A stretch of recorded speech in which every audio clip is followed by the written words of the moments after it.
সকল দর্শক বন্ধুদের নমস্কার জানিয়ে আরও একটি নতুন কয়েনের ভিডিও নিয়ে এসে গেছি। বন্ধুরা, নতুন কয়েন নিয়ে আলোচনা করার আগে বলবো, আগের ভিডিওতে 50 anniversary of United Nation 1995 copper নিকেলের কয়েন নিয়ে আলোচনা করেছি। যে সমস্ত দর্শক বন্ধুরা এখনও আমার ওই ভিডিওটি দেখেননি, নিচের লিঙ্কে ক্লিক করে দেখে নেবেন। কয়েন সংগ্রাহক বন্ধুরা, আপনারা কয়েনের সংগ্রহ করছেন ঠিকই, কিন্তু যে কয়েনটি সংগ্রহ করছেন সেই কয়েনটি সম্বন্ধে জ্ঞান থাকা খুবই দরকার। একটি দুর্লভ কয়েন পেয়ে গেলেন আর ওই কয়েনটি সম্বন্ধে কিছুই জানলেন না, কয়েনটি পেয়ে ভরে রেখে দিলেন, তাহলে কয়েন সংগ্রহ করাই বা কেন? কয়েনটি কি আদৌ দুর্লভ? কেন ওই কয়েনটি সংগ্রহ করলাম? কয়েনের মধ্যে কি আছে? কয়েনের যে ছবিটি ছাপা হয়েছে, ওই ছবিটি কেন ছাপা হয়েছে? ছাপার উদ্দেশ্য কি? দাম কত? কোন কোন মিন্টের কয়েনগুলি দামি? সমস্ত সঠিক তথ্য বা হিস্ট্রি না জানা থাকে তাহলে কয়েন কেনাবেচা করার সময় ঠকে যেতে পারেন। তাই যেহেতু সংগ্রাহক বন্ধুরা আমার চ্যানেলটি নিয়মিত দেখেন, সেজন্য আমারও একটা দায়িত্ব আছে, কয়েনের সঠিক তথ্য বা বিষয়গুলো তুলে ধরা। তাই প্রত্যেক কয়েনের সঠিক তথ্য, সঠিক দাম, কয়েনের হিস্ট্রি একমাত্র আমার চ্যানেলেই জানতে পারবেন। সেজন্য SM কয়েন স্কুল বেঙ্গলি চ্যানেলটিকে সাবস্ক্রাইব করে রাখুন। আজকে যে কয়েনটি নিয়ে আলোচনা করব, এই কয়েনটি ভারতে RBI অর্থাৎ রিজার্ভ ব্যাঙ্ক অফ ইন্ডিয়া কর্তৃক জারি করা 14 ধরনের বৈধ 10 টাকার মুদ্রার মধ্যে একটি, এবং এটি আইনত বৈধ 10 টাকার ক্রস কয়েন নামে পরিচিত। 10 টাকার ক্রস কয়েনটি এখন দ্বিধাতব মুদ্রা বা বায়োমেটাল, যার ভেতরের অংশ তামা ও নিকেল এবং বাইরের অংশ অ্যালুমিনিয়াম ও ব্রোঞ্জ দিয়ে তৈরি। এই কয়েনটি সামনের দিকে অর্থাৎ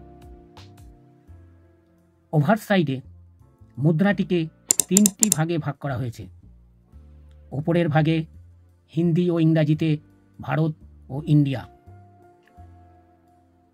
মাঝের অংশে দেখুন বাঁ দিকে অশোক স্তম্ভ, অশোক স্তম্ভের নিচে দেখুন লেখা সত্যমেব জয়তে, এবং ডান দিকে আন্তর্জাতিক সংখ্যা 10 লেখা, এবং নিচের ভাগে সাল ও মিন্ট মার্ক।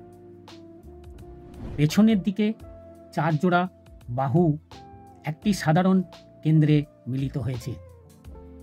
4টি ভিন্ন দিক নির্দেশ করা একটি ক্রস বা যোগ চিহ্ন, যা বৈচিত্র্যের মধ্যে ঐক্য বা ইউনিটি ইন ডাইভার্সিটি ধারণাকে ফুটিয়ে তোলে। এই ক্রস বা থিম চিহ্ন নিয়ে লোকেদের মনে মতান্তর দেখা দেয়। অনেকেই মনে করেন এই ক্রস কয়েন কোনো রিলিজনকে রিলেটেড করা হচ্ছে, তাই এই নিয়ে যাতে কোনো বিতর্ক না হয় সেজন্য এই ক্রস কয়েন তৈরি করা বন্ধ করে দেয়। তবে এই ক্রস কয়েন এখনও বাজারে চালু আছে এবং ব্যবহৃত হচ্ছে। বন্ধুরা, এরপর আমরা দেখে নেব 2024-25 সালে কয়েন বইয়ের এই কয়েনটির বৈশিষ্ট্য এবং কোন কোন মিন্টে তৈরি করা হয়েছে এবং দাম কত। এই দেখুন বন্ধুরা, ক্রস কয়েনটির সামনের দিকে ওপরে ভারত, ইন্ডিয়া, মাঝে অশোক স্তম্ভ, সত্যমেব জয়তে এবং 10 লেখা, নিচের ভাগে দেখুন সাল ও মিন্ট মার্ক। পেছনের দিকে দেখুন 10 রুপাইয়া বা 10 রুপিস এবং ক্রস চিহ্ন। এইটি দেখুন, এর সাল হচ্ছে 2005 থেকে 2007। মেটাল হচ্ছে বায়োমেটাল, নিকেল, ব্রোঞ্জ। ওয়েট হচ্ছে 7.71 গ্রামস। সাইজ হচ্ছে 27 mm, শেপ সার্কুলার। এই কয়েনটি দেখুন 2005, 6, 7 এই 3টে সালই দেখুন একটাই টাকশাল থেকে তৈরি করা হয়েছে।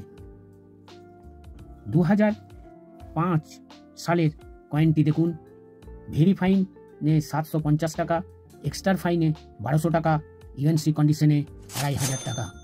এটা স্কার্টস ক্যাটাগরির এবং নয়ডা মিন্ট থেকে, নয়ডা টাকশাল থেকে তৈরি করা হয়েছে। 2006 সালের কয়েনটি দেখুন ভেরিফাইন 15 টাকা, এক্সট্রা ফাইনে 20 টাকা, ইউএনসি কন্ডিশনে 50 টাকা। এটা দেখুন কমন ক্যাটাগরির, এটা নয়ডা মিন্টের, এটাও নয়ডা টাকশাল থেকে তৈরি করা হয়েছে।